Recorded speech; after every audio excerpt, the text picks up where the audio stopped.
I wish to rebut some of the claims made by Iain AD Mann Letters, November 16. He seems to have missed the fact that many aspects of our society has made enormous strides in the last quarter of a century.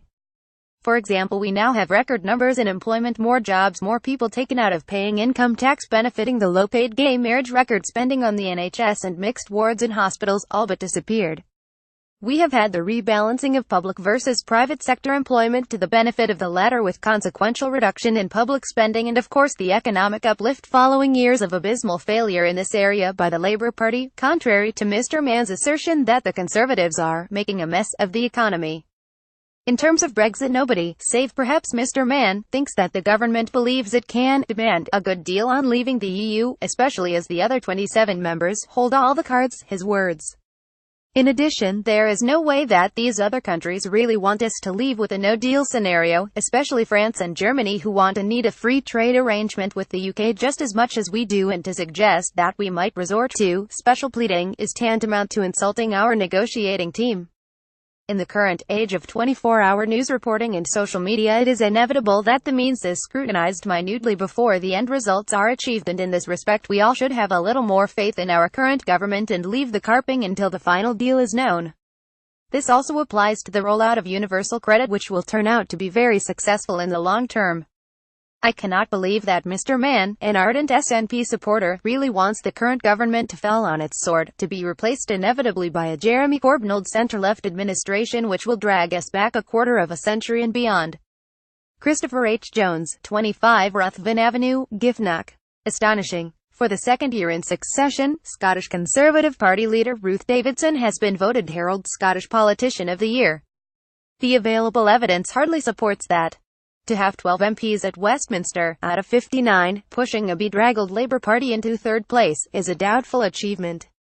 Look at it this way: had the SNP gone from 1 seat to 12, the Conservatives would have been decrying that as a dismal failure, but the SNP still has an overall majority of Scottish Westminster seats. And Conservative supporters must wait a further 5 years for the opportunity for meaningful success. The election campaign that Ms. Davidson masterminded was a policy-free zone. Her pamphlets carried 20-plus derogatory references to independence or separatism, but not a squeak about her policies or her vision for Scotland. She rode the punches coming from the Conservative government at Westminster in the shape of issues such as the bedroom tax and the so-called rape clause regarding child benefit. Her remarks to First Minister Nicola Sturgeon challenging her to introduce countermeasures at Holyrood, using the newly devolved welfare powers, were sheer impertinence. She failed to recognize that the savings from these issues accrued to Westminster with zero coming here, and she failed to identify whether the cost should be met from savings from another program, or from increased tax. Yet she wades in with an incongruous attack alleging subterfuge by the SNP regarding the potential for the use of the new tax powers, completely ignoring the marked change in circumstances since the election. A picture of a glorious future for Ms. Davidson as a candidate for UK premiership is being painted. We wish her well. I demand a recount. Douglas R. Mayor, 76 Thomson Crescent, Curry. I would like to know how Ruth Davidson managed to win the Herald Scottish Politician of the Year award. Davidson wins for second year in a row after reviving Tory fortunes. The Herald, November 17. She certainly got people to vote Conservative on a single issue, to save the Union, but that was all she spouted during the general election. What news, exciting or even old and revamped policies did she mouth? None, nada. Nobody would have objected to her Save the Union mantra if it had been a referendum on independence. But a general election has to be about issues and policies, and right now no one seems to know what her policies on various things are, apart from Brexit, and she switched sides on that extremely quickly. Does she have policies? Or is she just going to blindly follow what her leader, whoever that is going to be in Westminster, says?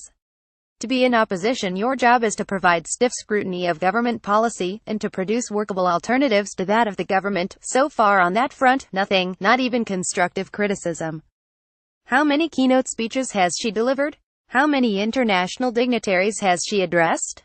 How much constituency work has she undertaken? How many surgeries has she held?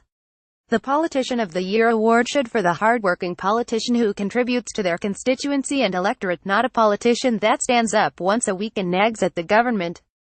Jackie Bailey, Ivan Mickey, Gene Freeman, Neil Bibby or George Adams, for his enthusiasm for Paisley's City of Culture 2021 bid, would have been better choices as they all fight on local as well as national issues. Robert McCaw, 6 Hamilton Crescent, Renfrew. Did I detect a problem with British democracy during Prime Minister's Question Time this week, as reported on the BBC News? Ian Blackford, the SNP leader, asked once again a question about VAT being levied on Scotland's emergency services. Emergency plea over VAT. The Herald, November 16.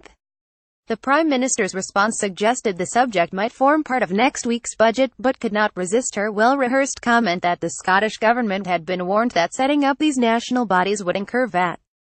However, what really struck me was that, having done that, she adopted what I could only say was a sneering attitude and referred to the fact that her Scottish MPs, sitting behind her, had lobbied her on the subject. This apparently carried much more weight than the arguments of the majority of Scottish MPs. Does that confirm that it is necessary to be part of the ruling party to have any chance of success in having any policy, no matter how worthy, adopted? A sad day for democracy. Alexander Farr, 21 Capel Hill Road, Barrhead.